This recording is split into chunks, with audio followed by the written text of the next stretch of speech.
यानी जितने भी विगत आरएस के एग्जाम हुए हैं उनके अंदर राजस्थान जीके से रिलेटेड जो जो क्वेश्चन आए हैं उन सब का हम सॉल्यूशन करेंगे। ठीक है, तो आज इस पेपर की चर्चा कर रहे हैं वो है आपके आरएस प्री एग्जाम 2018। देखिए किस प्रकार के क्वेश्चन आए ताकि आपकी जो तैयारी है आप उसको और बेहतरीन कर सकें। आइए लीजिए एक एक क्वेश्चन के बारे में चर्चा करते हैं। लीजिए ये रहा आपके सामने हमारे जीके से रिलेटेड पहला क्वेश्चन। देखिए क्या कह रहा है। क्वेश्चन नंबर है आपके सामने राजस्थान जीके से रिलेटेड पहला।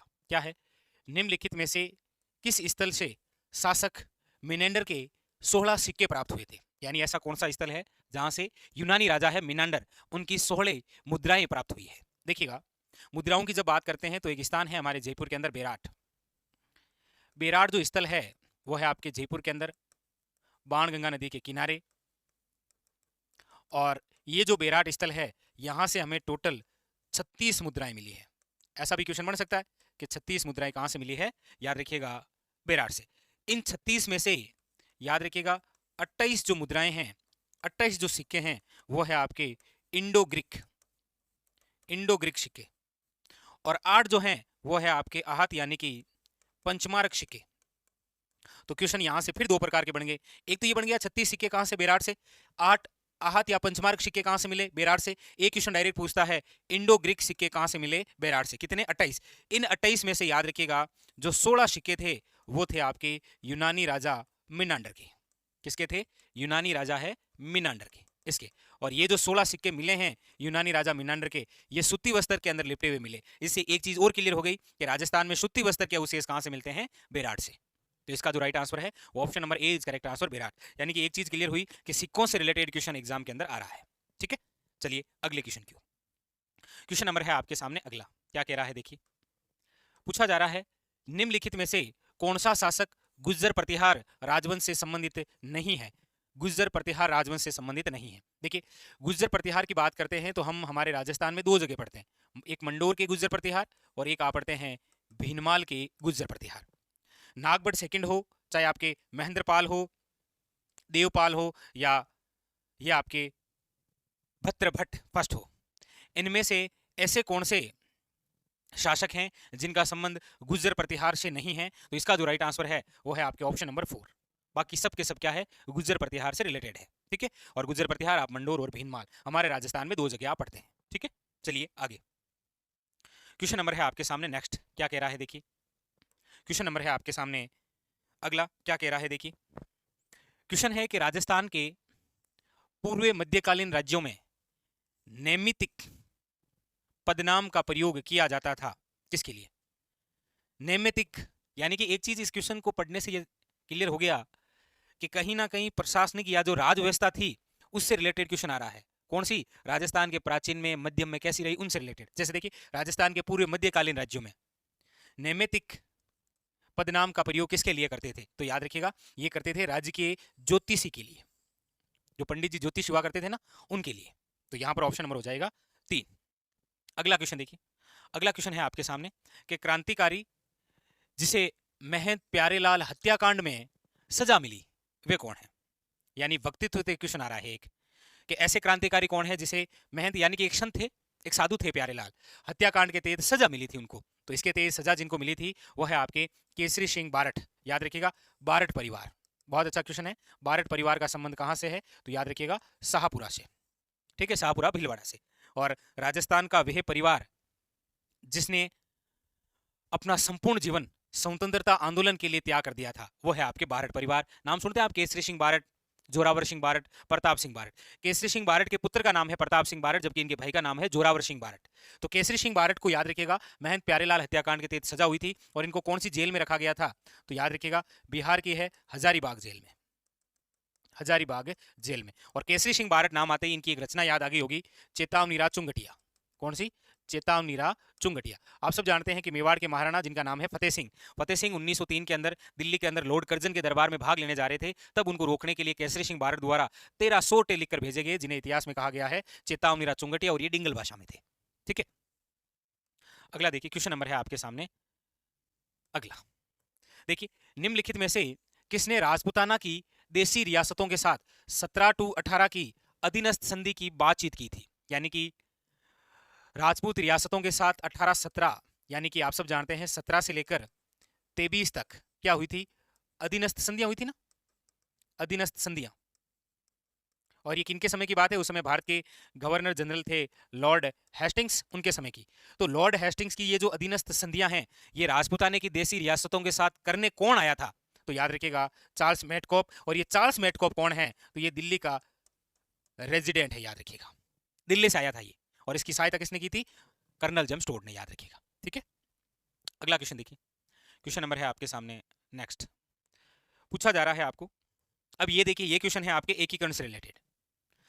देसी रियासतों जो 25 मार्च 1948 को गठित संयुक्त राजस्थान का हिस्सा नहीं थी। अब आप सब जानते हैं कि राजस्थान के एकीकरण की जो शुरुआत होती है वो मत्स्य संघ से होती है। प्रथम चरण है ये मत्स्य संघ, और ये कब गठित हुआ था, तो 18 मार्च 1948। दूसरा जो चरण है वो हुआ आपके 25 मार्च 1948। तीसरा जो चरण है वो हुआ आपके 18 अप्रैल 1948। अब प्रथम चरण के अंदर 4 रियासतें थी, अलवर, भरतपुर, धौलपुर, करौली। और ये जो 25 मार्च 1948 है, इसके अंदर थी 9 रियासतें। और 18 अप्रैल 1948 को एक रियासत कौन सी मिली थी, उदयपुर। अब आप देख लीजिए, पूछ रहा है 25 मार्च 1948 को हिस्सा नहीं थी, उदयपुर जो है वो कब का हिस्सा थी, 18 अप्रैल का था। ऑप्शन नंबर 3, उदयपुर इसके तहत नहीं, उदयपुर तीसरे चरण के तहत हाँ राजस्थान का हिस्सा। अगला देखिए, अगला क्वेश्चन है आपके सामने, त्याग भूमि के संपादक कौन थे। देखिए, सिक्कों से क्वेश्चन आया, वक्तित्व से क्वेश्चन आया, और अब आपके सामने समाचार पत्र से क्वेश्चन आया, और एकीकरण से और क्वेश्चन आ रखा है, एक प्रशासनिक व्यवस्था से क्वेश्चन आ रखा है। मतलब आरएस के अंदर प्रत्येक बिंदु से क्वेश्चन आता है।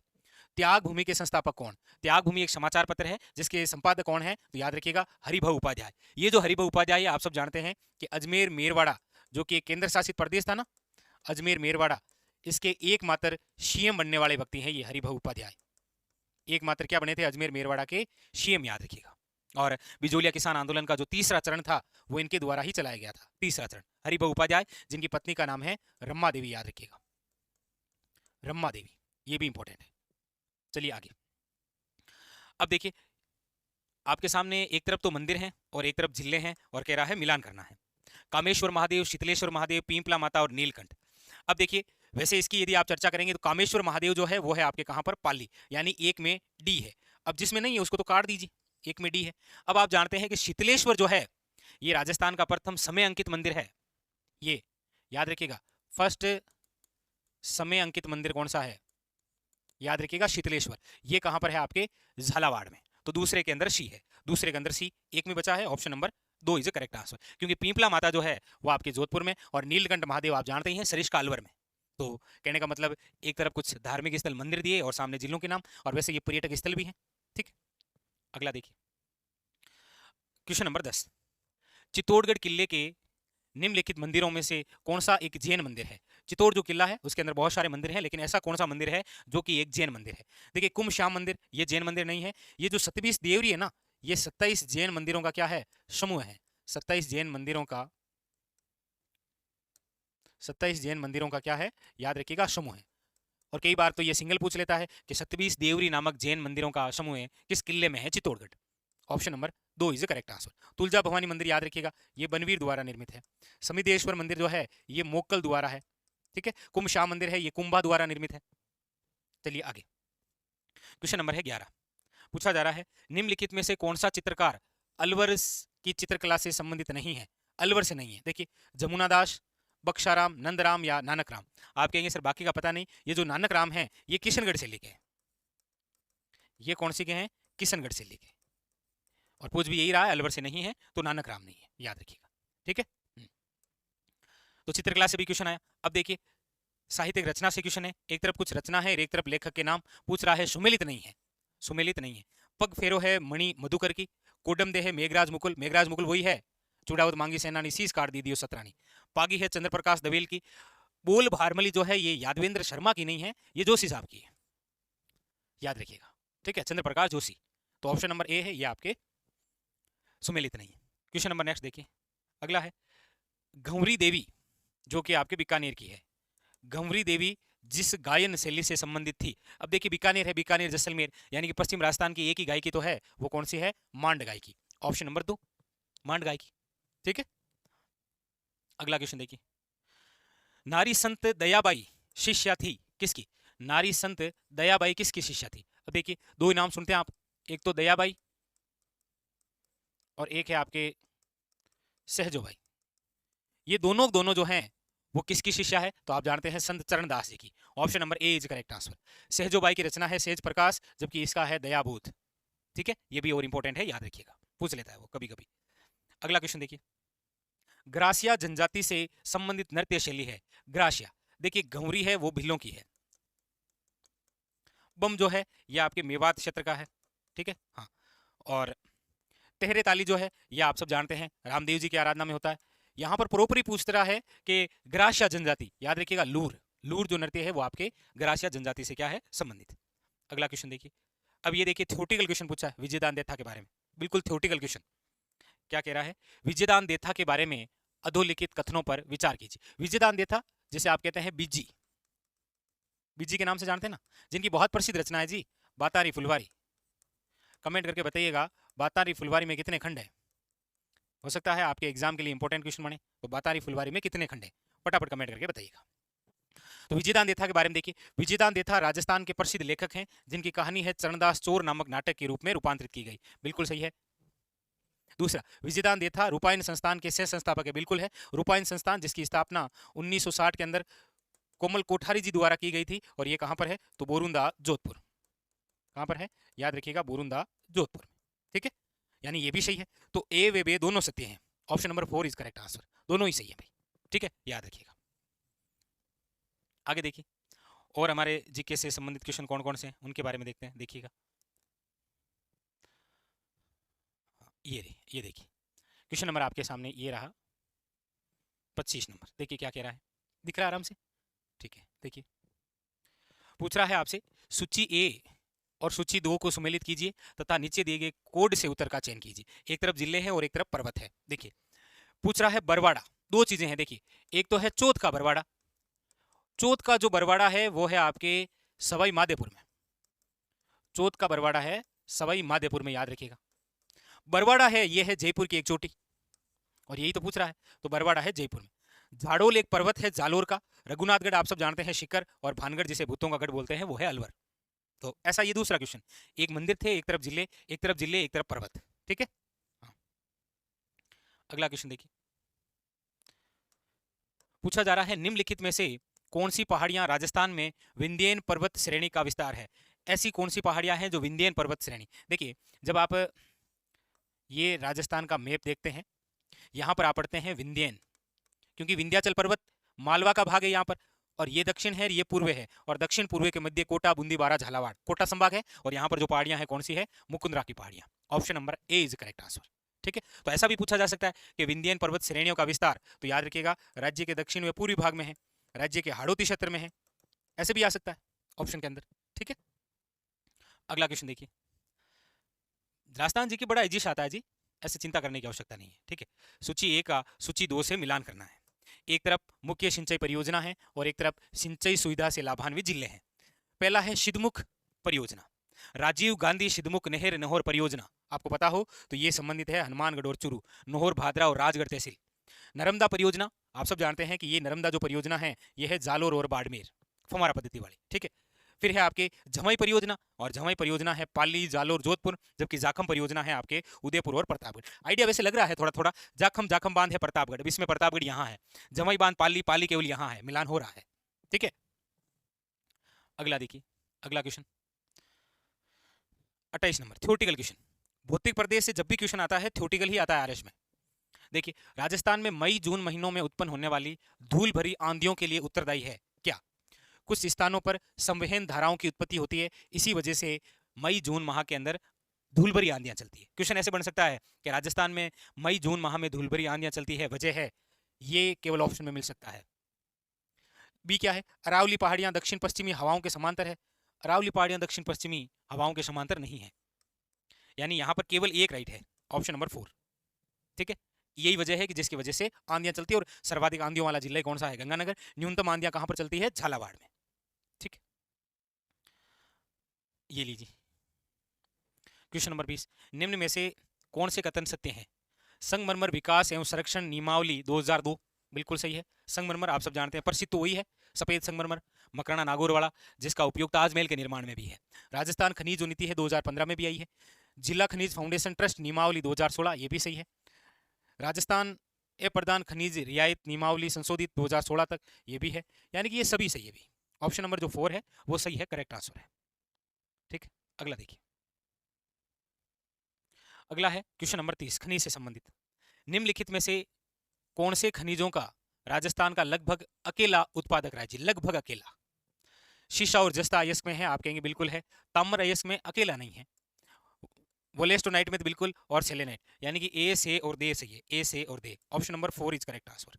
ठीक है, हाँ चलिए क्वेश्चन नंबर नेक्स्ट 31 नंबर क्या कह रहा है?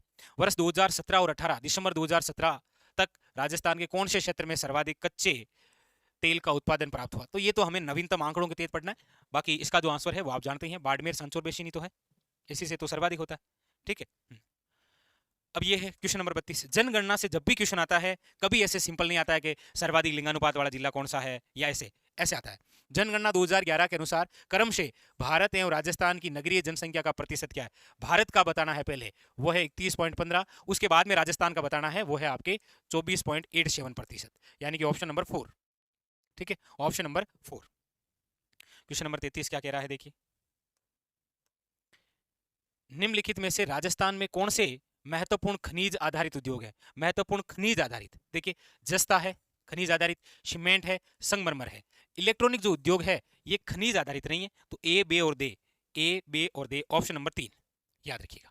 ठीक है, क्वेश्चन नंबर है आपके सामने, देखिए 34। 2011 की जनगणना के अनुसार राजस्थान के किन जिलों में अनुसूचित जनजाति की जनसंख्या का प्रतिशत उनकी कुल जनसंख्या में न्यूनतम है?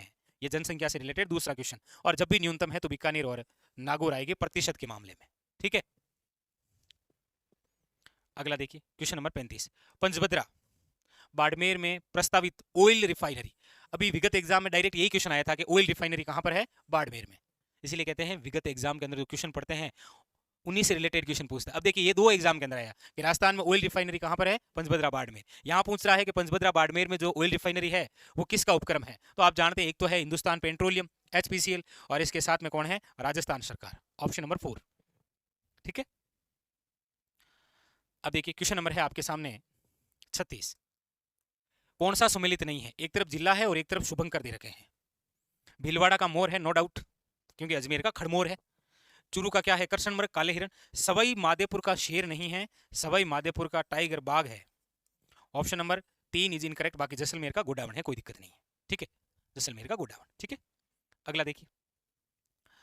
अब ये तो आपके थोड़ा इंडियन पॉलिटी से है, हम हमारे राजस्थान जीके की ओर बढ़ते हैं। 40 क्वेश्चन आए थे लगभग। RSPरी में आपने पॉलिटी, करंट और राजस्थान जीके को अच्छे से पढ़ लिया तो आपका बेड़ा पार है, ये समझ लीजिए।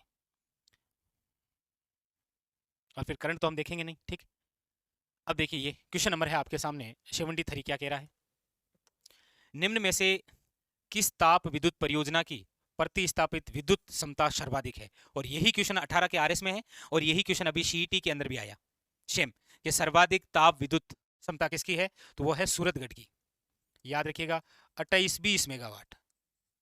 कहां पर है ये? गंगानगर, क्योंकि छबड़ा की है 2320। ठीक है, तो किसकी है सर्वाधिक? सूरतगढ़ गंगानगर की, याद रखिएगा। ठीक है, बाकी तो आपके देख लीजिए, करंट से रिलेटेड क्वेश्चन आते हैं। ठीक है, अच्छा ये भी रह गया ना, ये देखिए, देखते हैं इसमें 75 क्या कह रहा है? राजस्थान के पर्यटन क्षेत्र में निम्न में से कौन सा अनुपम बिक्री प्रस्ताव नहीं है? कौन सा है पर्यटन में जो बिक्री प्रस्ताव नहीं है? पैलेस एंड वॉयल्स ट्रेन, ये तो है। किले, महल, हवेलियां है, मेले और त्योहार है। चिकित्सक जो पर्यटन है ये इसमें नहीं है, ऑप्शन नंबर 4। ठीक है, अगला देखिए, पूछ रहा है निम्न में से कौन सा राजस्थान का तेल क्षेत्र नहीं है? ऐश्वर्या, मंगला, सरस्वती है, गंगा नहीं है, याद रखिएगा। कौन सा नहीं है? गंगा नहीं है। ठीक है, क्वेश्चन नंबर नेक्स्ट देखिए। पूछा जा रहा है आपको, राजस्थान की निम्न झीलों में से कौन सी झील राष्ट्रीय झील संरक्षण कार्यक्रम में अंतर्गत नहीं आती? अब ये क्वेश्चन इतना प्रसिद्ध है कि विगत एग्जाम अभी जो है उनमें कई बार आया है ये, कि कौन सी ऐसी झील है जो राष्ट्रीय झील संरक्षण कार्यक्रम में शामिल नहीं है। क्योंकि इस कार्यक्रम में राजस्थान की 6 झील है, जिसमें देखिए फतेह सागर झील है और पिछोला झील है। ठीक है, नक्की झील है, आना सागर झील है, पुष्कर झील है, और जयपुर की मान सागर झील है। जो शामिल नहीं है वो स्वरूप सागर झील है। ठीक है, तो ये थे आपके आरएस के अंदर राजस्थान जीके के 2018 में 40 क्वेश्चन आए थे। आइए देखते हैं आरएस प्री 2016 के अंदर क्वेश्चन किस प्रकार से पूछे गए थे। लीजिए, पहला क्वेश्चन आपके स्क्रीन पर ये रहा। क्या पूछा जा रहा है देखिएगा। पहला क्वेश्चन पूछा जा रहा है आपको कि प्राचीन नगर जो महाभारत और महाभाष्य दोनों में उल्लेखित है वो कौन सा है। ऐसा कौन सा प्राचीन नगर है जिसका उल्लेख आप महाभारत में भी देखते हैं और उसका उल्लेख आप महाभाष्य में भी देखते हैं, दोनों में। ऑप्शन है आपके सामने विराट यानी कि बेराट, दूसरा ऑप्शन है मध्यमिका यानी कि नगरी, तीसरा ऑप्शन है आपके रेड और नंबर 4 है आपके कंक्रोट। चार ऑप्शन है। पहला जो ऑप्शन है आपके सामने दे रखा है विराट नगर यानी कि बेराट। याद रखिएगा, ये जो विराट नगर और जो बेराट है इसका उल्लेख जिसमें आप पढ़ते हैं वो है महाभारत। अभी आपने देखा होगा हाल ही के अंदर एग्जाम हुआ था ईओआरओ का, उसके अंदर यहीं से क्वेश्चन पूछा गया था कि महाभारत में पांडवों ने अपना अज्ञातवास कहाँ व्यतीत किया था या फिर कहाँ पर गुजारा था, वो स्थान कौन सा है। तो याद रखिएगा विराट नगर यानी कि बेराट। ये क्वेश्चन डायरेक्ट वन लाइनर पूछा गया था। ठीक है, तो ऐसा आपको पूछा जाए कि निम्न में से वह नगर जहां पर महाभारत में पांडवों ने अपना अज्ञातवास गुजारा या व्यतीत किया वो स्थान, तो आपको याद रखना है उसका आंसर है आपके विराट नगर यानी कि बेराट। ये विराट नगर यानी कि जो बेराट है ये कहां पर है, तो आपको याद रखना है जयपुर में। कहां पर है ये, जयपुर में। कौन सी नदी के किनारे है, तो याद रखना है बाण गंगा नदी के किनारे। अच्छा, ये जो विराट नगर है याद रखिएगा ये मत्स्य जनपद की राजधानी है। ये क्या है, याद रखिएगा मत्स्य जनपद की राजधानी। Very very important. ऐसा भी आपको क्वेश्चन पूछा जाता है कि 16 महाजनपदों में राजस्थान में उल्लेखित जनपद कौन सा है, तो आपको याद रखना है मत्स्य जनपद। कुल 16 महाजनपद है ना, उसमें से एक है ये, तो ऐसा भी क्वेश्चन बनता है। ठीक है, याद रखिएगा। और ये जो विराट यानी कि जो बैराट है इसकी खोज जो है वो किसने की थी, तो याद रखिएगा दयाराम साहनी ने, दयाराम साहनी द्वारा। ठीक है, लेकिन आपको पूछा जाए कि विराट यानी कि जो बैराट है इसके उत्खनन का कार्य किसने किया था, तो दो व्यक्तियों का नाम याद रखिएगा। एक तो है आपके कैलाशनाथ दीक्षित, कैलाशनाथ दीक्षित, और दूसरे हैं याद रखिएगा वेरी वेरी इंपॉर्टेंट नील रतन बनर्जी। दूसरे कौन है, तो याद रखिएगा नील रतन बनर्जी। ठीक है, इसके अलावा विराट यानी कि जो बैराट नगर है यहां से हमें भीम डूंगरी मिली है। यहां से हमें क्या मिली है, याद रखिएगा भीम डूंगरी। हमें यहां से बिज्जक की पहाड़ी मिली है और यहीं से हमें याद रखिएगा महादेव यानी कि गणेश डूंगरी मिली है। महादेव यानी कि गणेश डूंगरी। और एक क्वेश्चन बनता है यहां से कि निम्न में से वह स्थल जहां से राजस्थान के अंदर गोल चैत्य मंदिर के अवशेष मिलते हैं, तो याद रखिएगा वो विराट यानी कि बेहराट। ये क्वेश्चन बन सकता है, वेरी वेरी इंपॉर्टेंट। निम्न में से वह नगर जहां से गोल चैत्य मंदिर के उल्लेख हैं, विराट यानी कि बेहराट नगर, याद रखिएगा। ठीक है, ऑप्शन नंबर बी क्या कह रहा है, मध्यमिका यानी कि नगरी। याद रखिएगा इस प्रश्न का जो आंसर है कि प्राचीन नगर जो महाभारत और महाभाष्य दोनों में उल्लेखित है, इसका जो आंसर हो जाएगा वो है आपके सामने option number B is correct answer. याद रखिएगा मध्यमिका यानी कि नगरी। और ये मध्यमिका यानी कि नगरी वर्तमान के अंदर किस जिले में है, तो आपको याद रखना है चित्तौड़गढ़ में। कहां पर है, याद रखिएगा चित्तौड़गढ़ के अंदर। आप एक जनपद पढ़ते हैं जिसका नाम है सीवी जनपद, और ये जो सीवी जनपद है इस सीवी जनपद की जो राजधानी है वो है आपके कौन सी, याद रखिएगा मध्यमिका यानी कि नगरी। इसीलिए आप पढ़ते हैं यहाँ पर कि वर्तमान के अंदर ये कहां पर है, चित्तौड़गढ़ में। और मध्यमिका जो नगरी है इसका जो उल्लेख है वो महाभारत में भी है और आपको याद रखना है किसके अंदर है, महाभाष्य में। तो इसका जो राइट आंसर हो जाएगा वो हो जाएगा option number 2 is correct answer. C में दे रखा है रेड। रेड एक सभ्यता है याद रखिएगा जो कि आपके ढील नदी के किनारे है। इंपॉर्टेंट फैक्ट है, रेड सभ्यता किस नदी के किनारे है, याद रखिएगा ढील नदी के किनारे। किस जिले में है, तो याद रखिएगा टोंक के अंदर। और रेड सभ्यता को आप क्या बोलते हैं, याद रखिएगा प्राचीन भारत का टाटानगर। प्राचीन भारत का टाटानगर कहा जाता है रेड सभ्यता, टोंक ढील नदी के किनारे। ठीक है, तो यहां पर जो ऑप्शन है वो हो जाएगा 2 इज करेक्ट आंसर। ठीक है, चलिए अगले क्वेश्चन की ओर बढ़ते हैं। क्वेश्चन नंबर है आपके सामने दूसरा। क्या कह रहा है, पूछा जा रहा है आपको अभिलेख, अभिलेख। अच्छा, एक कमेंट करके बताइए कि अभिलेखों का अध्ययन क्या कहलाता है, क्योंकि ये क्वेश्चन बड़ा शानदार बनता है आपके लिए, यहां से आपको पूछा जा सकता है डायरेक्ट। ठीक है, बताइएगा अभिलेखों का अध्ययन क्या कहलाता है, ये आप कमेंट बॉक्स के अंदर जरूर बताइएगा। प्रश्न पढ़ते हैं, क्या कह रहा है, अभिलेख जो प्राचीन राजस्थान में भागवत संप्रदाय के प्रभाव की पुष्टि करता है। ऐसा कौन सा अभिलेख है जो राजस्थान में भागवत संप्रदाय के प्रभाव की पुष्टि करता है। घटियाला अभिलेख ऑप्शन नंबर 1 है आपके सामने। दूसरा ऑप्शन है हेलियोडोरस का बेसनगर अभिलेख। सी है बुचकेला अभिलेख। और नंबर 4 है गोसुंडी अभिलेख। तो आपको याद रखना है ऐसा वह अभिलेख जिसमें भागवत संप्रदाय के प्रभाव की पुष्टि होती है वो है आपके गोसुंडी अभिलेख। ये जो गोसुंडी अभिलेख है, याद रखिएगा, बड़ा इंपॉर्टेंट क्वेश्चन बनता है कि इसको सर्वप्रथम किसने पढ़ा था। तो याद रखिएगा सर्वप्रथम जिसके द्वारा पढ़ा गया वह है डॉक्टर D.R. भंडारकर। याद रखिएगा, very very important, direct one liner question बन सकता है, याद रखिएगा। अच्छा, पूछा जाए ये जो गोसुंडी अभिलेख है इसकी लिपि कौन सी है, तो आप याद रखिएगा जिस लिपि में लिखा गया है वह है ब्राह्मी लिपि। कौन सी है, याद रखिएगा ब्राह्मी लिपि। ये जो गोसुंडी अभिलेख है, गोसुंडी कहां पर है, तो याद रखिएगा चित्तौड़गढ़ में। और आप सब जानते हैं कि ये अभिलेख जहां पर है वहां पर एक बावड़ी है जिसका नाम है गोसुंडी बावड़ी। और इस गोसुंडी बावड़ी का जो निर्माण है वो याद रखिएगा मेवाड़ के जो महाराणा है रायमल, इस रायमल की जो पत्नी है श्रृंगार देवी, उसके द्वारा करवाया गया। और आप सब जानते हैं कि रायमल और श्रृंगार देवी का जो विवाह है वो आवड़ बावड़ की संधि के तहत हुआ था। आवड़ बावड़ की संधि बताइए किन दो रियासतों के मध्य हुई थी। चलिए, तो यहाँ पर जो ऑप्शन है वो हो जाएगा आपके सामने 4 इज ए करेक्ट आंसर। चलिए अगले क्वेश्चन की ओर बढ़ते हैं। क्वेश्चन नंबर है आपके सामने तीसरा। क्या कह रहा है देखिएगा, पूछा जा रहा है आपको क्वेश्चन नंबर 3। पूछा जा रहा है राजस्थान के निम्नलिखित मंदिरों में से गुर्जर प्रतिहार कालीन में निर्मित मंदिरों को चुनिए। ऐसे कौन से मंदिर हैं जिनका निर्माण जो काल है वो प्रतिहार कालीन रहा है। ऑप्शन ए कह रहा है कि आहड़ का आदिवराह मंदिर। आहड़ का आदिवराह मंदिर यानी कि ये कहां पर बना हुआ है, तो याद रखिएगा उदयपुर में। आप कहेंगे सर ये बिल्कुल सही है, डायरेक्ट वन लाइनर क्वेश्चन ऐसे भी पूछा जा सकता है कि आहड़ का आदिवराह जो मंदिर है ये कहां पर है, किस जिले में है, तो याद रखिएगा उदयपुर में। ये सही है, ये प्रतिहार कालीन मंदिर है। दूसरा है आभानेरी का हर्षद माता का मंदिर। आप कहेंगे बिल्कुल सर ये भी सही है, और ये किस जिले के अंदर है, तो याद रखिएगा दौसा में। डायरेक्ट वन लाइनर क्वेश्चन बनता है आभानेरी का हर्षद माता का मंदिर निम्न में से किस जिले में अवस्थित है, याद रखिएगा दौसा। तीसरा है आपके राजौरगढ़ का नीलकंठ मंदिर। याद रखिएगा राजौरगढ़ का जो नीलकंठ मंदिर है ये किस जिले के अंदर है, तो याद रखिएगा अलवर के अंदर, और ये भी एक प्रतिहार कालीन मंदिर है।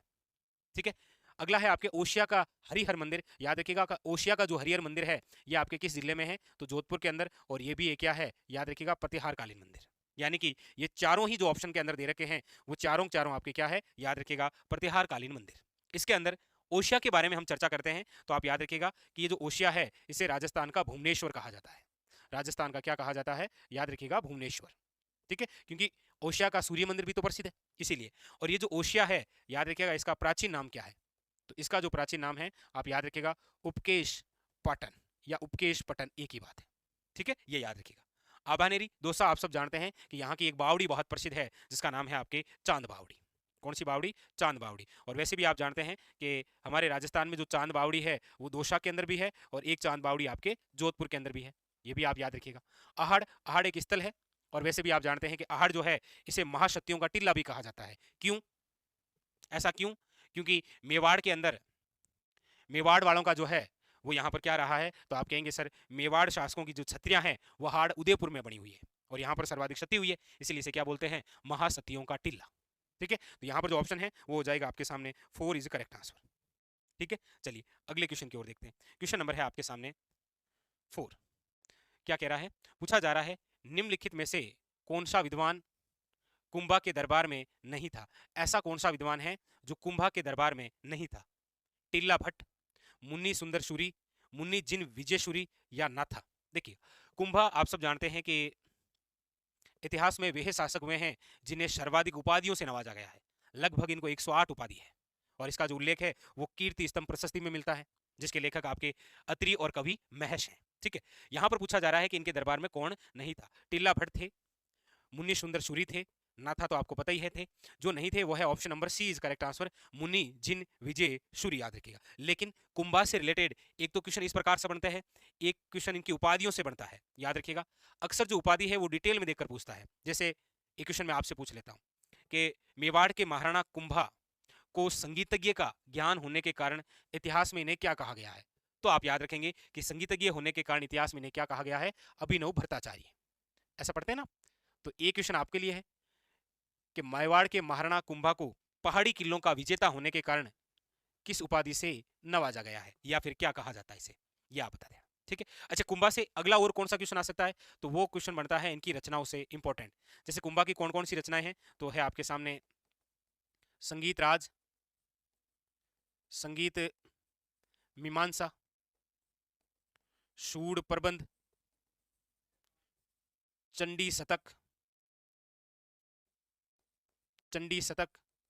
एक याद रखिएगा, इन्होंने गीत गोविंद पर एक टीका लिखी थी जिसका नाम है रसिक प्रिया, और गीत गोविंद के जो लेखक हैं वो है जयदेव। इसके अलावा कुंभा ने याद रखिएगा एक रचना की थी जिसका भाग कहलाता है राजवर्णन। वो कौन सी रचना की थी कुंभा ने? कुंभा की वह रचना जिसका प्रथम भाग राजवर्णन कहलाता है, कौन सा है जरा कमेंट करके बताइए। तो कुंभा से रिलेटेड आपको क्वेश्चन इस प्रकार से देखने को मिलते हैं। ठीक है, चलिए आगे चलें। क्वेश्चन नंबर है आपके सामने नेक्स्ट 5 नंबर। क्या कह रहा है देखिए, पूछा जा रहा है आपको क्वेश्चन नंबर 5 आपके सामने, निम्नलिखित में से राजस्थान के किस क्षेत्र से अली बख्शी ख्याल संबंध है? अली बख्शी ख्याल जो है वो कहाँ की है? देखिएगा, चित्रकला से आपके आर एस प्री हो या मेंस, आप पेपर उठाकर देखिएगा, आपको एक क्वेश्चन मिलेगा ही मिलेगा। अब वो आपके चित्रकला से रिलेटेड मिल सकता है, वो आपके लोक नाट्य से संबंधित मिल सकता है। जैसे देखिए आपके सामने है अली बख्श ख्याल। ख्याल की यदि चर्चा करते हैं तो देखिएगा प्री के अंदर जो क्वेश्चन बन सकते हैं वो आपके डायरेक्ट वन लाइनर है, जैसे लच्छी राम का संबंध किस ख्याल से है? तो आप सब जानते हैं कि लच्छी राम का जो संबंध है वो कुचामणि ख्याल से है, डायरेक्ट बनता है। या फिर ख्याल देके नाम पूछ लेता है, जैसे आप कमेंट करके बताइएगा कि शेखावटी ख्याल है, इसके प्रवर्तक कौन है, ऐसे पूछ लेता है वो। अब यहां पर है अली बख्शी ख्याल। देखिए अली बख्शी जो ख्याल है इसके जो परिवर्तक हैं वो है स्वयं अली बख्श, और ये ख्याल कहां की है? तो ए से अली बख्श और ए से अलवर। याद रखिएगा option number C is correct answer. 3 नंबर। अच्छा, जैसे आपके तूरा कलंगी ख्याल है, अब कई बार स्थान के बजाय वो इनका अर्थ पूछ लेता है। अब जैसे ये तूरा कलंगी जो ख्याल है ये आपके मेवाड़ की प्रसिद्ध है, यानी कि निम्बाहेड़ा चित्तौड़गढ़, लेकिन वो कई बार पूछ लेता है इसमें तूरा का तात्पर्य क्या है? तो याद रखना तूरा का तात्पर्य है शिव, और कलंगी का तात्पर्य क्या है? पार्वती। तो ऐसे भी पूछ सकता है। पूछने के तरीके बता रहा हूं। यहां पर इन्होंने ख्याल देकर स्थान पूछा, व्यक्ति देकर ख्याल पूछ सकता है, ख्याल देकर व्यक्ति का नाम पूछ सकता है, ख्याल देकर उनका अर्थ पूछ सकता है। ठीक है, चलिए अगला क्वेश्चन देखिए। क्वेश्चन नंबर है आपके सामने 6 नंबर। क्या कह रहा है? पूछा जा रहा है राजस्थान का संकरिया नृत्य किससे संबंधित है? अब ये जो संकरिया नृत्य है आपके सामने ये किससे संबंधित है? ऑप्शन है कालबेलिया, भील, शहरिया या फिर तहरेताली। देखिएगा ये जो संकरिया नृत्य है, अच्छा सबसे पहली बात तो ये है कि ये जो संकरिया नृत्य है आपके, ये लव स्टोरी पर आधारित है, प्रेम कथा पर, प्रेम कथा पर आधारित है। याद रखिएगा ये जो संकरिया नृत्य है ये जिस जाति से संबंधित है वो है कालबेलिया।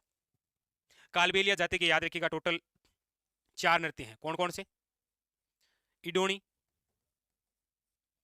पणिहारी, संकरिया और बांगड़िया। तो आपके लिए क्वेश्चन यहां से ऐसे बन सकता है कि निम्न में से वह नृत्य जो कालबेलिया जाति से संबंधित नहीं है, 3 इनमें से और चौथा कोई ऑप्शन और दे देगा। या फिर जैसे आपके सामने पूछा गया नृत्य का नाम देके पूछ रहा है कि किससे संबंधित है, तो कालबेलिया जाति से। कई बार इनमें से डिटेल से पूछ लेता है, जैसे कालबेलिया जाति द्वारा भीख मांगते समय कौन सा नृत्य किया जाता है, तो याद रखिएगा बांगड़िया नृत्य। जैसे कालबेलिया का प्रेम कथा पर आधारित नृत्य कौन सा है, याद रखिएगा शंकरिया नृत्य। या डायरेक्ट इनमें से पूछ लेगा निम्न में से वह नृत्य जो पति धर्म पर अटल रहने से संबंधित है, याद रखिएगा पणिहारी, ऐसे पूछ लेगा। ठीक है, तो आप एक कमेंट करके बताइए कि कालबेलिया जाति का वह नृत्य जिसके अंदर कपड़ों का एक बहुत बड़ा आकर्षक होता है, जिसके अंदर कपड़े बड़े आकर्षक होते हैं, ब्लैक कलर के कपड़े और उन पर सफेद कलर के माणिक या मोती लगे होते हैं, वो कौन सा नृत्य? ये कमेंट करके बताइए। तो कहने का मतलब ऐसे थ्योरेटिकल क्वेश्चन भी बन सकता है। ठीक है, अच्छा कालबेलिया जाति की बात हो रही है तो प्रसिद्ध नृत्यांगना कौन है? याद रखिएगा गुलाबो, एक अंतरराष्ट्रीय कलाकार है। आप कहेंगे सर ये कालबेलिया जो नृत्य है, आप कहेंगे सर इसको 2010 के अंदर यूनेस्को द्वारा विश्व धरोहर के अंदर शामिल किया गया है, वो भी अमूर्त रूप से। अगर लिखने का भी आए तो भी आप लिख सकते हैं इनके 4 नृत्यों के नाम, इनकी स्पेशल विशेषता कि इनको यूनेस्को द्वारा विश्व धरोहर के अंदर 2010 में शामिल किया गया है, वो भी अमूर्त रूप में। इसकी जो प्रसिद्ध नृत्यांगना है वो है गुलाबो, जो कि एक अंतरराष्ट्रीय कलाकार है। इन्होंने नृत्यों को अंतरराष्ट्रीय मंच तक ख्याति यानी कि प्रसिद्धि दिलाई है। ठीक है, और फिर इन नृत्यों के बारे में एक लाइन। ठीक है, अच्छा ये भी कालबेलिया जो नृत्य है ये सर्वाधिक किस क्षेत्र में है, तो याद रखिएगा उदयपुर संभाग, उदयपुर क्षेत्र हो जाएगा। ठीक है, तो ऐसे भी क्वेश्चन बढ़ना आपके सामने है। पूछा जा रहा है निम्नलिखित में से कौन सा युग्म सुमेलित है? कौन सा युग्म है सुमेलित है? एक तरफ कुछ ग्रंथ दे रखे हैं और एक तरफ उनके लेखक के नाम। देखिएगा पूछ रहा है कौन सा युग्म सुमेलित है। पहला है आपके सामने कि पुंडरिक विठल द्वारा जो रचित है वह है रागमाला। आप कहेंगे सर ये सही है, इसमें कोई दिक्कत है नहीं। तो पूछ भी तो यही रहा है कि निम्न में से कौन सा युग्म सुमेलित है, तो option number A is correct answer है। रागमाला के जो लेखक हैं वो पुंडरिक विठल हैं। आइए आगे देखते हैं। पंडित भाव भट्ट और सामने दे रखा है संगीत राज। आप कहेंगे सर ये जो संगीत राज है ये किसकी रचना है, तो याद रखिएगा ये रचना है राणा कुंभा की। पहला क्वेश्चन तो यहां से ये बन सकता है। दूसरा क्वेश्चन है आपके सामने कि जो राणा कुंभा द्वारा रचित संगीत राज है कितने भाग हैं इसके, तो याद रखिएगा 5 भाग या 5 खंड बोल सकते हैं आप इसे। ठीक है, कौन कौन से 5 भाग हैं ये भी क्वेश्चन पूछा गया है। तो इसके अंदर आप याद रखिएगा, एक तो है नृत्य रत्न कोश, एक है आपकी गीत रत्न कोश, एक है आपके रस रत्न कोश, एक है आपके वाद्य रत्न कोश, और एक है आपके पाठ्य रत्न कोश। ये संगीत राज के कितने 5 भाग 5 खंड है, याद रखिएगा। कई बार क्या होता है एग्जामिनर यहां से उठा के पूछता है कि निम्न में से नृत्य रत्न कोश के लेखक कौन है, तो याद रखिएगा कुंभा। इस प्रकार के क्वेश्चन आपको देखने को मिलते हैं। ठीक है, तो ये 2 नंबर तो गलत है। तीसरा कह रहा है कुंभा और सामने दे रखा है राग कलपदुरम। आप कहेंगे सर राग कलपदुरम के जो लेखक हैं वो है आपके, याद रखिएगा एग्जाम के लिए डायरेक्ट 1 लाइनर क्वेश्चन भी बनता है ये। ठीक है, तो इसके जो लेखक हैं वो है आपके कृष्णानंद व्यास। कौन है, तो याद रखिएगा कृष्णानंद व्यास। और राग चंद्रिका के जो लेखक हैं, ये भी क्वेश्चन काफी अच्छा है, तो याद रखिएगा द्वारकानाथ भट्ट। इसके लेखक कौन है, तो याद रखिएगा द्वारकानाथ भट्ट। तो ये क्वेश्चन एग्जाम के लिए और भी बहुत ज्यादा इंपॉर्टेंट है, हो सकता है ये क्वेश्चन रिपीट हो क्योंकि क्वेश्चन बहुत अच्छे लेवल का है। ठीक है, चलिए तो यहां पर जो ऑप्शन है वो हो जाएगा आपके सामने ए इज ए करेक्ट आंसर। ठीक है, चलिए आगे चलें। अगला क्वेश्चन क्या कह रहा है, आइए उसके बारे में चर्चा करते हैं। क्वेश्चन नंबर है आपके सामने नेक्स्ट, देखिएगा क्या कह रहा है। पूछा जा रहा है आपको निम्नलिखित में से कौन सा युग्म सुमेलित है।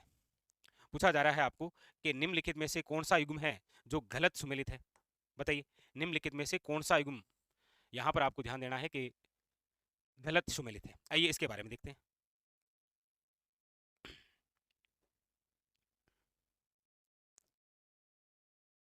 देखिए निम्नलिखित में से कौन सा युग्म गलत सुमेलित है। प्रश्न पढ़ते समय थोड़ा सा ध्यान रखना, यहां पर पूछा जा रहा है गलत सुमेलित कौन सा है। देखिए एक तरफ आपके दे रखे हैं कर्षक आंदोलन और एक तरफ दे रखे हैं इसके प्रमुख नेता। देखिएगा सबसे पहला क्वेश्चन तो यहां पर और भी आप ध्यान रखिएगा, आपको पूछा जाए कि राजस्थान का प्रथम कर्षक आंदोलन कौन सा है, तो आपको याद रखना है राजस्थान का फर्स्ट जो कर्षक आंदोलन है वो है आपकी बिजोलिया। कौन सा है, बिजोलिया किसान आंदोलन, याद रखिएगा। अच्छा 2 बात और याद रखिएगा, एक आपको पूछा जाए राजस्थान में किसान आंदोलन के जनक कौन है, तो आपको याद रखना है कि राजस्थान में किसान आंदोलन के जो जनक हैं उनका नाम है विजय सिंह पथिक।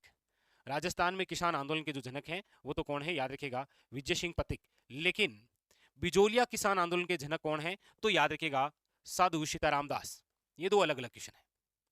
ठीक है, साधु सीताराम दास।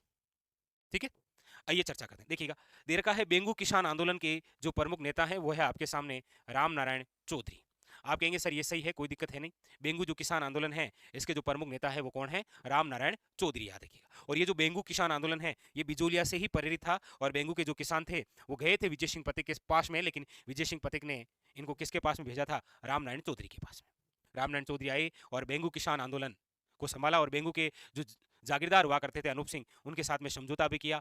अनूप सिंह ने रामनारायण चौधरी की बातें मान भी ली थी, लेकिन सरकार ने मानने से मना कर दिया और उस अनूप सिंह और रामनारायण चौधरी के मध्य जो समझौता हुआ था उसे बोलेश्विक समझौते की संज्ञा देते हुए मानने से मना कर दिया था।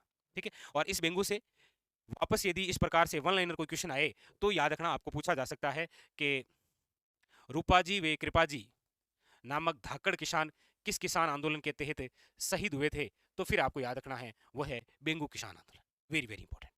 ठीक है, तो ये तो सही है, कोई दिक्कत नहीं। 2 नंबर है बूंदी, सामने दे रखा है नैनूराम शर्मा। नैनूराम शर्मा या नैनूराम शर्मा जो कि हाड़ौती के गांधी हैं, ये भी सही है, कोई दिक्कत है नहीं। लेकिन एक बात याद रखिएगा, बूंदी किसान आंदोलन में जो व्यक्ति शहीद हुए थे उनका नाम है नानक भील।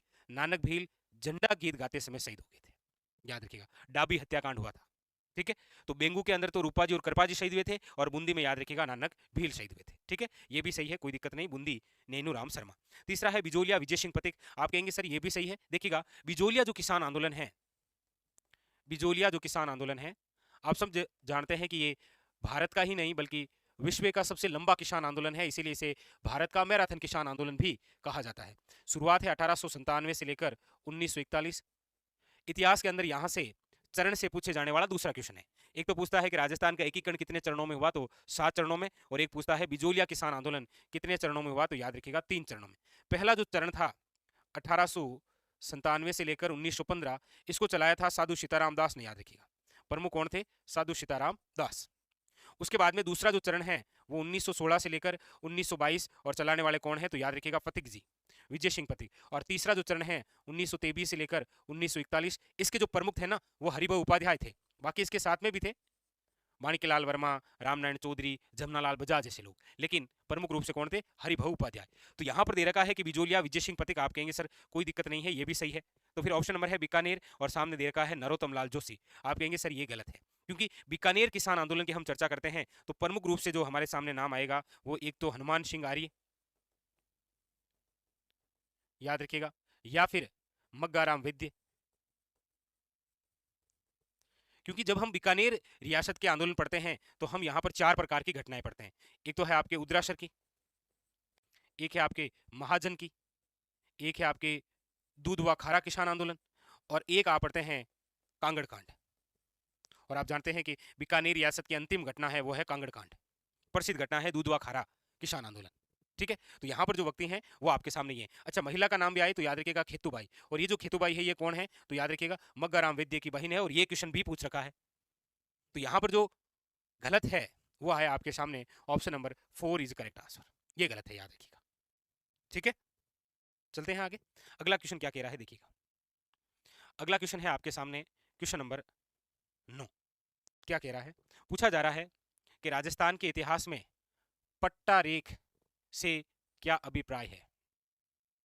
देखिएगा, राजस्थान इतिहास में जब आप मध्यकालीन और आधुनिक प्रशासनिक व्यवस्था पढ़ते हैं तो इस प्रकार के क्वेश्चन आपको वहां पर देखने को मिलते हैं। तो यहां पूछा जा रहा है कि राजस्थान के इतिहास में पट्टा रेख से क्या तात्पर्य है।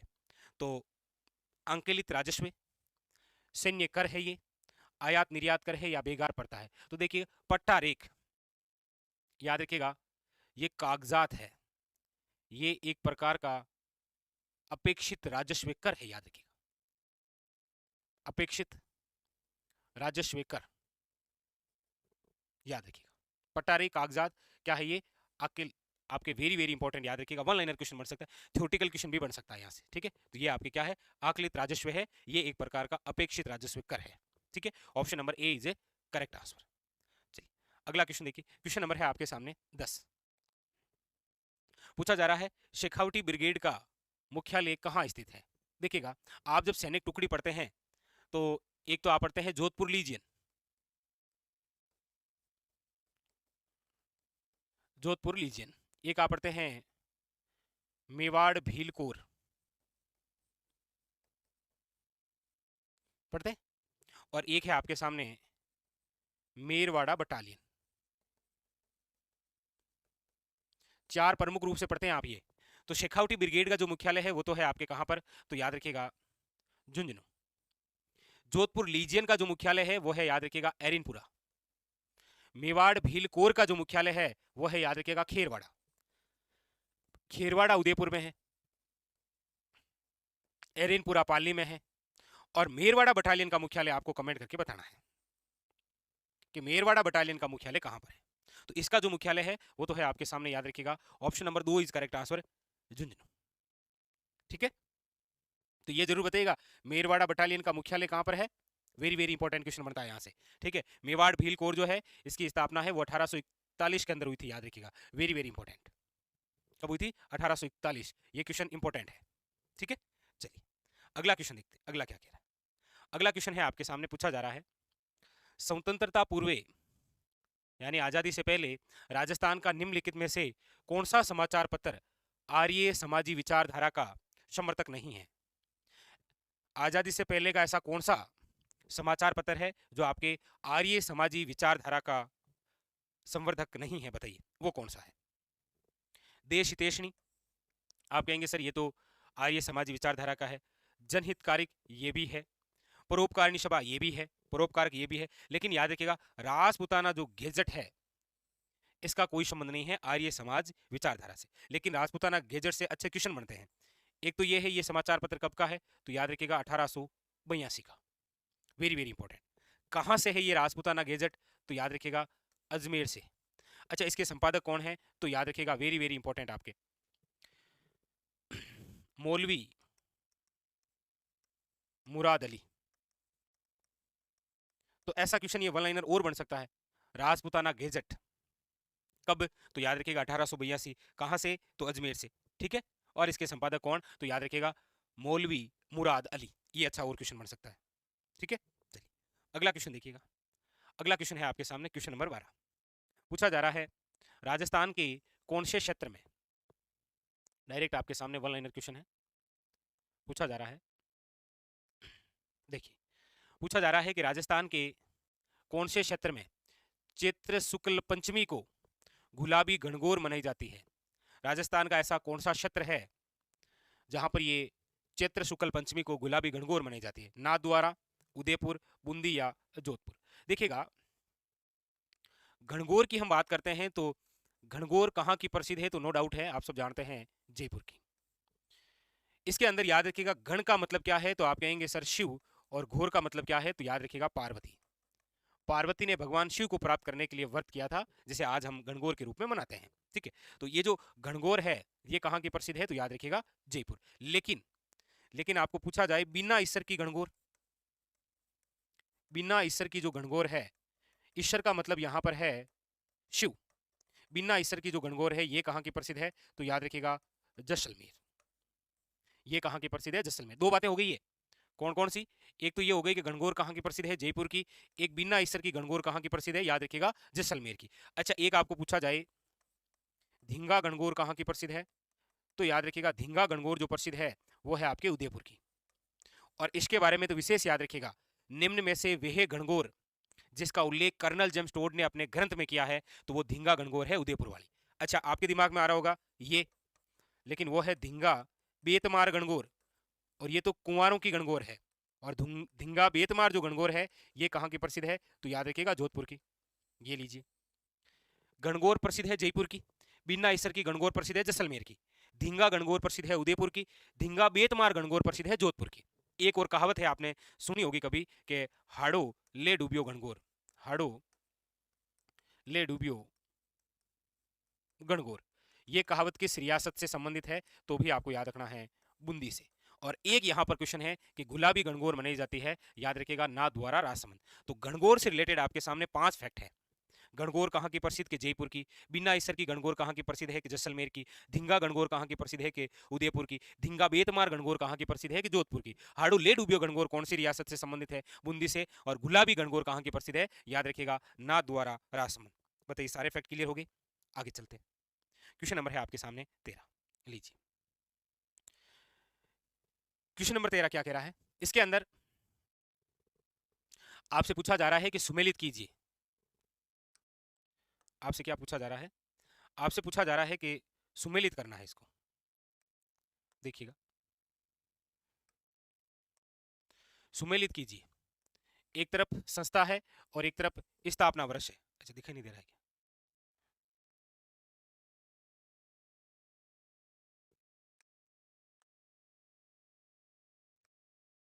देखिए, सुमेलित कीजिए। एक तरफ संस्था दे रखी है और एक तरफ स्थापना वर्ष दे रखा है।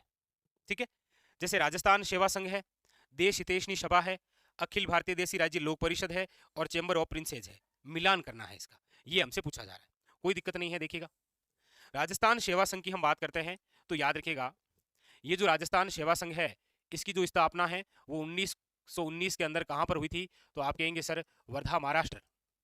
लेकिन सबसे अच्छा क्वेश्चन ये बन सकता है कि राजस्थान सेवा संघ का जो स्थानांतरण है वो राजस्थान में कब हुआ था? तो याद रखिएगा 1920 के अंदर, और कहां पर हुआ था? अजमेर में। ये इंपॉर्टेंट। राजस्थान सेवा संघ की स्थापना 1919 वर्धा महाराष्ट्र में हुई। राजस्थान में इसका स्थानांतरण हुआ था 1920 अजमेर के अंदर। और राजस्थान सेवा संघ के जो संस्थापक थे वो थे Vijay Singh Pathik. Very very important. ठीक है, और इसी राजस्थान सेवा संघ और विजय सिंह पथिक द्वारा वर्धा महाराष्ट्र से एक समाचार पत्र निकाला गया था जिसका नाम है राजस्थान केसरी। राजस्थान केसरी को बैन किया गया था तो वापस ब्यावर से निकाला गया था नवीन राजस्थान। नवीन राजस्थान को जब वापस बैन किया गया था तो ब्यावर से फिर निकाला गया था कौन सा? याद रखिएगा तरुण राजस्थान। तो ये 3 समाचार पत्र भी हैं। आगे चर्चा करेंगे जब समाचार पत्र से रिलेटेड क्वेश्चन आएगा। अगला है देशहितैषणी सभा। और ये जो देशहितैषणी सभा है, इसका जो गठन है वो कब हुआ, तो आपको याद रखना है कि देशहितैषणी जो सभा है इसका गठन हुआ है, याद रखिएगा 1877 में। और किस मेवाड़ महाराणा के समय, तो याद रखना है आपको मेवाड़ महाराणा सज्जन सिंह, मेवाड़ महाराणा सज्जन सिंह के समय की बात है ये। ठीक है, अगली बात है अखिल भारतीय देसी राज्य लोक परिषद। तो अखिल भारतीय देसी राज्य लोक परिषद का जो गठन है वो 1927 के अंदर है, याद रखिएगा, वेरी वेरी इंपॉर्टेंट, 1927 बंबई। और अगला है chamber of princes. Chamber of princes जिसे आप नरेंद्र मंडल भी बोल सकते हैं, इसका जो गठन है वो हुआ है 1921 में। एक क्वेश्चन और बड़ा शानदार बनता है कि चेंबर ऑफ प्रिंसेज के प्रथम चांसलर कौन थे, तो आपको याद रखना है इसके फर्स्ट जो चांसलर थे उनका नाम है महाराजा गंगा सिंह। कौन है, याद रखिएगा, महाराजा गंगा सिंह। क्लियर। तो राजस्थान सेवा संघ हो जाएगा 1919, देशहितैषणी सभा 1877, अखिल भारतीय देसी राज्य लोक परिषद 1927 और चैम्बर ऑफ प्रिंसेज है 1921। इसके अंदर देखते हैं कि जीके से जो संबंधित क्वेश्चन है वो किस प्रकार से पूछे गए थे। देखिएगा, पहला क्वेश्चन आपके सामने ये रहा। एक एक क्वेश्चन एग्जाम के लिए बहुत इंपॉर्टेंट है, देखिएगा। लीजिए, पहला क्वेश्चन आपके सामने ये रहा। क्या पूछा जा रहा है, पूछा जा रहा है आपको निम्नलिखित में से कौन सा ग्रंथ कुंभा की रचना नहीं है। ऐसा कौन सा ग्रंथ है जो कुंभा की रचना नहीं है। देखिए, एक नंबर जो ऑप्शन है यहां पर दे रखा है रसिक प्रिया, लिख देता हूं रसिक प्रिया। दूसरा ऑप्शन है सुधा प्रबंध, तीसरा ऑप्शन है नृत्य रतन कोश और चौथा ऑप्शन है कला निधि। पूछा जा रहा है निम्नलिखित में से कौन सा ग्रंथ कुंभा की रचना नहीं है। देखिएगा, कुंभा द्वारा जितने भी रचित ग्रंथ है वो बहुत ज्यादा इंपॉर्टेंट है। देखिएगा, कुंभा द्वारा जो रचित ग्रंथ है उसमें सबसे इंपॉर्टेंट तो है आपके संगीत राज। और ये जो संगीत राज है ये कितने भाग में है, तो याद रखिएगा 5 भागों में है ये। 5 भाग कौन कौन से हैं, तो आपको याद रखना है, एक तो है नृत्य रतन कोश, एक है आपकी गीत रतन कोश, एक है आपके सामने रस रतन कोश, एक है आपके सामने वाद्य रतन कोश और एक है आपके सामने पाठ्य रतन कोश। ये भाग इसीलिए याद रखने हैं क्योंकि देखिए अब इनमें से यहाँ पर एक ऑप्शन में है कि नृत्य रतन कोश, तो सिंपल सी बात है ये कुंभा द्वारा ही तो रचित है। तो याद रखना है संगीत राज, याद रखना है संगीत मीमांसा, याद रखना है सूर्या सुधा प्रबंध, इसके अलावा याद रखना है चंडी शतक, इसके अलावा इनकी रचना है रसिक प्रिया। और याद रखिएगा ये जो रसिक प्रिया है ये गीत गोविंद पर लिखी हुई टीका है, और गीत गोविंद जो है इसके लेखक हैं याद रखिएगा जयदेव। तो ऐसा भी पूछा जा सकता है जयदेव द्वारा रचित गीत गोविंद पर कुंभा द्वारा लिखी गई टीका क्या है, याद रखिएगा रसिक प्रिया। इसके अलावा कुंभा द्वारा एक ग्रंथ है जिसका नाम है एकलिंग महात्म्य, और ये जो एकलिंग महात्म्य है इसका पहला भाग कुंभा ने लिखा था, जिसे इतिहास में कहा जाता है राज वर्णन।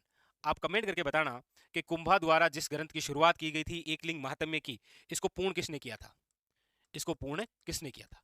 तो अब आपके सामने देख लीजिएगा, रसिक प्रिया कुंभा की रचना है, सुधा प्रबंध कुंभा की रचना है, नृत्य रतन कोश कुंभा की रचना है। जो कुंभा की रचना नहीं है वो है कालानिध। लेकिन आपको यह भी याद रखना है कि ये कालानिध किसकी रचना है, तो याद रखिएगा ये है आपके गोविंद की रचना। याद रखिएगा ये भी आपके एग्जाम के लिए इंपॉर्टेंट बन सकता है, वेरी वेरी इंपॉर्टेंट, याद रखिएगा। ठीक है, चलिए आगे बढ़े फिर। तो यहां पर हो जाएगा आपके सामने option number 4 is correct answer. ठीक है, अगला देखिए, क्वेश्चन नंबर है आपके सामने दूसरा। क्या कह रहा है, देखिए पूछा जा रहा है आपको जमनादास, छोटेलाल, बख्शाराम और जो नंदलाल है चित्रकला की किस शैली से संबंधित है। जमनादास, छोटेलाल, बख्शाराम और नंदलाल किस शैली के चित्रकार हैं। अलवर है, बीकानेर है, मारवाड़ है या झालावाड़। तो आप कहेंगे सर ये है आपके अलवर शैली के, याद रखिएगा किस शैली के है, अलवर शैली के। अलवर शैली की इंपॉर्टेंस याद रखिएगा सबसे ज्यादा, इसकी जो विशेषता है जहां से आपको क्वेश्चन बना सकता है, याद रखना है। एक तो आपको पूछा जाए बसेलो चित्रण किस शैली में होते हैं। बसेलो चित्रण का मतलब होता है चित्र बनाने के बाद में उसके चारों ओर बॉर्डर करना, क्या है, बेसलो चित्र, याद रखिएगा। ठीक है, अच्छा इसके अलावा और इंपॉर्टेंट याद रखना है कि आपको पूछा जाए, हाँ, योगासन का जो चित्रण है वो किस शैली में है, या फिर आपको पूछा जाए गणिकाओं और वेश्याओं के चित्र, और या फिर आपको पूछा जाए काम सूत्र पर आधारित चित्र। काम सूत्र पर आधारित जो चित्र है वो किस शैली के अंदर है, याद रखना है आपको अलवर शैली के अंदर, वेरी वेरी इंपॉर्टेंट। ठीक है, चलिए अगला क्वेश्चन देखिए। क्वेश्चन नंबर है आपके सामने तीसरा। बहुत अच्छा, बहुत ही शानदार। ये जो पेपर हम सोल्व कर रहे हैं RS प्री 2015, इसके अंदर क्वेश्चन जिस प्रकार वर्तमान के अंदर पूछे जाते हैं ना, वैसे पूछे गए थे।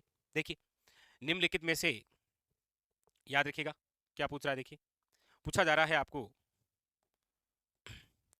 निम्न में से राजपूताना के किस क्षेत्र पर वरिक वंश ने शासन किया था? राजस्थान का ऐसा कौन सा क्षेत्र है जहां पर कभी वरिक वंश ने शासन किया था? ऑप्शन है बदनूर, ओशिया, बयाना और अलवर। तो आप कहेंगे सर इसका जो आंसर है वो है option number C is correct answer. याद रखिएगा कौन सा? बयाना। ये जो बयाना है इसका जो प्राचीन नाम है, याद रखिएगा प्राचीन नाम है श्रीपंत। और ये बयाना कहां पर है? भरतपुर, याद रखिएगा।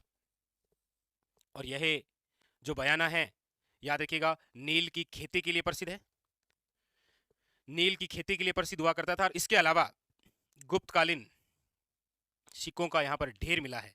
और इसके अलावा खास बात तो आप जानते हैं कि बयाना के अंदर राजस्थान का प्रथम विजय स्तंभ बना है जिसका नाम है Bhimlat. Very very important. Rajasthan का प्रथम विजय स्तंभ, विक्ट्री टावर, जहां पर बना है वो स्थान है आपके कौन सा? याद रखिएगा बयाना। ये भी इंपॉर्टेंट है, ठीक है। चलिए आगे बढ़ते हैं। क्वेश्चन नंबर है आपके सामने 4। क्या कह रहा है? पूछा जा रहा है गोगा नवमी कहा जाता है किसको? भाद्रपद कृष्ण पक्ष की नवमी को, श्रावण के कृष्ण पक्ष की नवमी को, भाद्रपद के शुक्ल पक्ष की नवमी को, या श्रावण के शुक्ल पक्ष की नवमी को, या भाद्रपद? बताइए। आप कहेंगे सर गोगा नवमी है, सिंपल सी बात है। कब आती है? तो ये आती है आपकी भाद्रपद कृष्ण नवमी। इस दिन त्योहार आता है किसका? याद रखिएगा गोगा नवमी का, ठीक है। तो ऑप्शन हो जाएगा आपके सामने ए इज अ करेक्ट आंसर, ठीक है। चलिए आगे चलते हैं। देखिए क्वेश्चन नंबर है आपके सामने 5। लीजिए, पूछा जा रहा है तेजाजी मेले का आयोजन किया जाता है कब? तेजाजी मेले का आयोजन किया जाता है कब? देखिएगा, अब तेजाजी से रिलेटेड क्वेश्चन आजकल जो पूछने का तरीका है वो क्या है उसको समझिएगा। जैसे देखिएगा, आपको इस प्रकार से दिए जाएंगे, जैसे यहां पर जन्मस्थली, कर्मस्थली, ससुराल और प्रमुख मेला या प्रसिद्ध मेला। अब जन्मस्थली कहां पर है? तो आप कहेंगे सर खरनाल, याद रखिएगा। और खरनाल कहां पर है? तो आप सब जानते हैं नागौर, याद रखिएगा। इनकी कर्मस्थली कहां पर है? तो याद रखिएगा बांसी दुगारी। कौन सी है? याद रखिएगा बांसी दुगारी। और बांसी दुगारी कहां पर है? याद रखिएगा बूंदी। बांसी दुगारी बूंदी, यहां पर क्या है इनकी कर्मस्थली। इनका ससुराल कहां पर है? तो याद रखिएगा पनेर। और पनेर कहां पर है? याद रखिएगा अजमेर। इनका जो प्रसिद्ध मेला है, याद रखिएगा वो कहां भरता है? तो परबतसर नागौर में। परबतसर नागौर। यहां पर हमसे यही पूछा गया है कि तेजाजी मेले का आयोजन किया जाता है कहां पर? याद रखिएगा Parbatsar Nagaur. Very very important. Option number 3 is correct answer, याद रखिएगा, ठीक है। चलिए अगला देखिएगा। हाँ, क्वेश्चन नंबर है आपके सामने नेक्स्ट। क्या कह रहा है? देखिए क्वेश्चन नंबर 6। कोटा में वीर भारत समाज की स्थापना किसने की थी? प्यारे राम, साधु सीताराम दास, नेनू राम, या फिर केसरी सिंह। तो आप सब जानते हैं कि कोटा में वीर भारत समाज की जो स्थापना है वो 1910 में हुई थी। ये भी पूछा जा सकता है कब हुई? 1910 में। और स्थापना करने वाले कौन थे? तो याद रखिएगा केसरी सिंह बारठ। कौन थे? केसरी सिंह बारठ। और केसरी सिंह बारठ के दो क्वेश्चन याद रखिएगा बहुत प्रसिद्ध है। एक तो आपके सामने ये दे रखा है, वीर भारत समाज की स्थापना 1910 कोटा में किसके द्वारा की गई? केसरी सिंह बारठ द्वारा। और एक याद रखिएगा केसरी सिंह बारठ ने रचना की है किसकी? याद रखिएगा चेतावनीराज चुंगटिया। और चेतावनीराज चुंगटिया जो रचना है केसरी सिंह बारठ की, याद रखिएगा ये किसको रोकने के लिए है? तो मेवाड़ के महाराणा हैं जिनका नाम क्या है? फतेह सिंह। ये फतेह सिंह 1903 के अंदर दिल्ली दरबार में भाग लेने जा रहे थे। इनको रोकने के लिए केसरी सिंह बारठ ने 13 सोरटे लिखकर भेजे थे, जिन्हें इतिहास में क्या कहा गया है? याद रखिएगा चेतावनीराज चुंगटिया। ये भी एक प्रसिद्ध क्वेश्चन है, लेकिन आपको एक कमेंट करके बताना है। बहुत शानदार क्वेश्चन। केसरी सिंह बारठ को किस जेल में कैद किया गया था? ये आप बताइएगा, ये आपको बताना है, ठीक है। चलिए आगे। क्वेश्चन नंबर है आपके सामने 7। पूछा जाता है छत्रपाल। क्या पूछा जा रहा है? पूछा जा रहा है आपको छत्रपाल राजस्थान की संस्कृति में एक महत्वपूर्ण पहलू रहा है। ये क्या है? छत्रपाल। ग्राम देवता के रूप में, ग्राम अधिकारी के रूप में, एक उपासक के रूप में या एक संत के रूप में। तो जब आप राजस्थान के प्रमुख लोक देवता पढ़ते हैं तब ये नाम पढ़ते हैं कि ग्राम क्षेत्र के जो देवता हैं उन्हें आप क्या बोलते हैं, याद रखिएगा क्षेत्रपाल। ठीक है, ऑप्शन नंबर हो जाएगा A is A correct answer. अगला देखिए, क्वेश्चन नंबर है आपके सामने 8। क्या कह रहा है, एक संप्रदाय जो नियति की अटलता में विश्वास रखता है।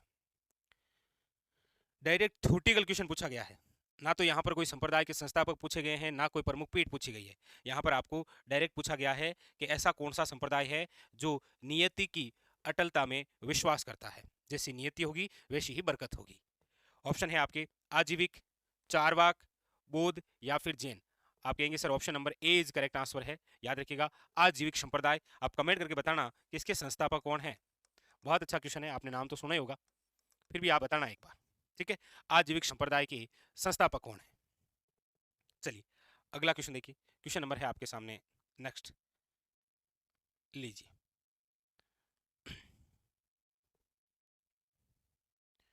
क्वेश्चन नंबर है आपके सामने 9, दिख जाएगा क्या? इंडियन हिस्ट्री से पूछा गया क्वेश्चन है। लीजिए, एक तरफ है वास्तुशैली और एक तरफ है आपके राजवंश, यानी कौन सी वास्तुशैली किस राजवंश से संबंधित है, यह क्वेश्चन पूछा जा रहा है। ठीक है, क्वेश्चन तो समझ गए, एक तरफ क्या है वास्तुशैली है और एक तरफ आपके सामने राजवंश है। यहां पर आपको मिलान करना है कि कौन सी वास्तुशैली का संबंध कौन से राजवंश से है। देखिएगा, सबसे पहले है कि मेहराब की निचली सतह पर कमल कील की झालर है, यह आपके किस राजवंश से संबंधित है। अष्टभुजीय मकबरों का उदय, ये किस राजवंश से संबंधित है। स्तंभों के अंदर बोधी गोई का प्रयोग किस राजवंश द्वारा किया गया। और झुकी हुई दीवारों के साथ विशाल मुख्य द्वार, ये किस राजवंश से संबंधित है। तो देखिएगा, मेहराब की निचली सतह पर कमलकित की जो झालर है, ये जिससे है वो है, याद रखिएगा आपके खिलजी वंश। ये जिस वंश से शुरू हुआ है वो वंश कौन सा है, याद रखिएगा खिलजी वंश। अष्टभुजीय मकबरों का जो उदय है, ये जिस वंश से हुआ है वो है आपके तुगलक वंश। कौन सा है, तुगलक वंश। स्तंभों में बोधी गोई का जो प्रयोग है, ये हुआ है आपके विजयनगर साम्राज्य। कौन सा, विजयनगर साम्राज्य। और झुकी हुई दीवारों के साथ विशाल जो मुख्य द्वार है, ये है सरकी वंश का। ये किसका है, सरकी वंश का। बहुत अच्छा क्वेश्चन है, इंडियन हिस्ट्री से कल्चर से पूछा गया क्वेश्चन है। एक तरफ वास्तु शैली दी और सामने राजवंश, कौन सी वास्तु शैली का उदय किस राजवंश के समय हुआ। बड़ा अच्छा, बड़ा शानदार सा क्वेश्चन था। अगला देखिएगा, क्वेश्चन नंबर है आपके सामने, लीजिए 10 नंबर। क्वेश्चन नंबर है आपके सामने 10, वक्तित्व से पूछा गया क्वेश्चन है। ठीक है, यहां पर क्या पूछा जा रहा है, निम्नलिखित कथनों में से कौन सा कथन वीडी सावरकर के बारे में सही है।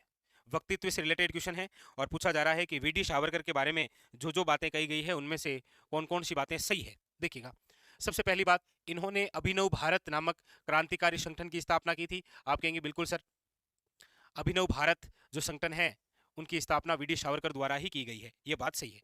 दूसरा क्या कह रहा है, भारतीय राष्ट्रवादियों को प्रेरित करने के उद्देश्य से उन्होंने मेजिनी की जीवनी लिखी थी। आप कहेंगे बिल्कुल सर, ये भी बात दूसरी सही है। तीसरी, इन्होंने भारत का स्वतंत्रता संग्राम 1857 नामक पुस्तक लिखी, जो 1857 के विद्रोह के एक राष्ट्रवादी दृष्टिकोण प्रदान करती है। आप कहेंगे ये भी सही है। ये अभिनव भारत की बात हो, मेजिनी की जीवनी हो, या फिर भारत का स्वतंत्रता संग्राम 1857 हो, ये तीनों तीनों तो अभी किसकी है, वीडी सावरकर। चौथा क्या कह रहा है, ब्रिटिश कैद से मुक्त होने के लिए वे एक चलते जहाज से कूद पड़े थे। आप कहेंगे ये भी सही है। यानी चारों चारों जो बातें हैं वीडी सावरकर से संबंधित, वो चारों ही सही है। याद रखिएगा, कई बार वन लाइनर आता है, भारत का स्वतंत्रता संग्राम 1857 निम्न में से किसकी रचना है, याद रखिएगा वीडी सावरकर। तो ये चारों ही बातें हैं वो बिल्कुल सही है। ठीक है, चलिए आगे, अगला क्वेश्चन क्या कह रहा है। क्वेश्चन नंबर है आपके सामने, लीजिए 11। क्वेश्चन नंबर है आपके सामने 11। क्या कह रहा है, पूछा जा रहा है, महाजनपद युग के 16 जनपदों के नाम बौद्ध साहित्य में प्राय उल्लेखित मिलते हैं। निम्नलिखित में से किन जनपदों के नाम पाणिनि की अष्टाध्यायी में उल्लेखित है। देखिएगा, आप अक्सर पढ़ते हैं इंडियन हिस्ट्री में कि महाजनपद कितने हैं, 16, और इनका जो उल्लेख है वो मिलता है, एक तो याद रखिएगा अंगुत्तर निकाय ग्रंथ में, और एक है आपके भगवती सूत्र में। अक्सर पढ़ते हैं ये बौद्ध और जैन ग्रंथ है। लेकिन यहां पर पूछा जा रहा है कि ऐसे कौन से जनपद हैं जिनका उल्लेख पाणिनि द्वारा जो रचित है अष्टाध्यायी उसमें भी उल्लेखित है। देखते हैं, देखिएगा, मगध पाणिनि की अष्टाध्यायी के अंदर उल्लेखित है, आप कहेंगे बिल्कुल है। अस्मक भी इसके अंदर उल्लेखित है, याद रखिएगा, और कंबोज भी इसके अंदर उल्लेखित है। चेदी और वत्स नहीं है, यानी कि ए, बी और सी, याद रखिएगा ऑप्शन नंबर 4 है वो करेक्ट आंसर। ठीक है, ये जो 16 महाजनपद हैं इनका जो उल्लेख है वो अंगुत्तर निकाय और भगवती सूत्र में है, लेकिन कुछ ऐसे भी महाजनपद हैं जिनका उल्लेख है पाणिनि की अष्टाध्यायी के अंदर। तो वो कौन से हैं? मगध, अश्मक और याद रखिएगा कंबोज। ठीक है, चलिए आगे। अगला क्या कह रहा है? क्वेश्चन नंबर आपके सामने 12 लीजिए। क्वेश्चन नंबर 12 आपके सामने है, पूछा जा रहा है, वेरी वेरी इंपॉर्टेंट क्या है देखिएगा। हड़प्पा सभ्यता की उत्पत्ति के संदर्भ में निम्नलिखित में से कौन सा जोड़ा सही नहीं है? कौन सा जोड़ा है जो सही नहीं है? देखिएगा, EGH मेके सुमेर से लोगों का पलायन, बिल्कुल सही है। उत्पत्ति के बारे में इनका ये कथन बिल्कुल सही है। मार्टिन विलर क्या कहते हैं कि पश्चिमी एशिया से सभ्यता के विचार का प्रवशन है, ये भी बात सही है इनकी। अमलानंद घोष क्या, हड़प्पा सभ्यता का उद्भव पूर्व हड़प्पा सभ्यता की परिपक्वता के परिणाम स्वरूप हुआ है, बात ये भी सही है। एम रफीक मुगल, हड़प्पा सभ्यता ने मेसोपोटामिया से प्रेरणा ली है, ये गलत है। याद रखिएगा, हड़प्पा सभ्यता है वो मेसोपोटामिया के ही समकालीन है। ठीक है, तो यहाँ पर जो ऑप्शन है वो आपके 4 है, वो इनकरेक्ट हो जाएगा। तो देखिए, इस थ्योरी से पूछा गया क्वेश्चन है। अगला क्वेश्चन क्या है देखिए, क्वेश्चन नंबर है आपके सामने 13। क्या पूछा जा रहा है? पूछा जा रहा है आपको, अजमेर में ख्वाजा मोइनुद्दीन चिश्ती की दरगाह पर नजर भेजने वाले यानी कि भेंट भेजने वाले प्रथम मराठा सरदार कौन थे? लीजिए, अजमेर में ख्वाजा मोइनुद्दीन चिश्ती की दरगाह पर एक नजर भेजने वाले यानी कि भेंट भेजने वाले प्रथम मराठा सरदार कौन थे? तो याद रखिएगा, राजा शाहू, जो कि शिवाजी के पोतरे हैं। लीजिएगा, very very important, option number हो जाएगा A is a correct answer. Next, अगला देखिएगा, क्वेश्चन नंबर है आपके सामने 14। पूछा जा रहा है, पंकोदक सनिरोधे मौर्य प्रशासन द्वारा लिया जाने वाला जुर्माना था, किससे संबंधित है? ये जो जुर्माना है ये किससे संबंधित था, ये आपसे पूछा गया है। तो याद रखिएगा, सड़क पर कीचड़ फैलाने पर जो जुर्माना वसूला जाता था मौर्य प्रशासन में, उसका नाम ये है।